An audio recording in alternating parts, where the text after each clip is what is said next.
Tara guys, magkape. Pero bago muna yun, ituturo ko muna sa inyo kung paano ang tamang pagtimpla ng kape. Samahan nyo ako. Magta-transition ngayon ako. Una sa lahat, asukal muna.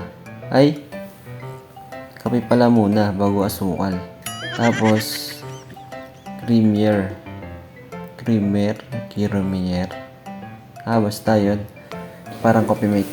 Tapos yan. Lalagyan ko na ng mainit na tubig. Sintayin natin pag napuno. Siyempre, hintayin mapuno. At yan, puno na yan guys. Papatayin ko na yan.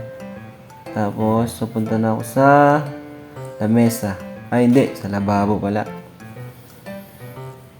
Kumuha ko ng kutsara. Hinalo-halo ko na parang halo-halo.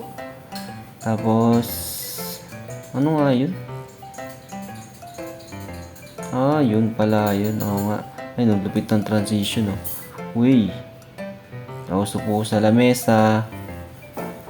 Sabay inom ng kape. Yun lang. Anong silbi?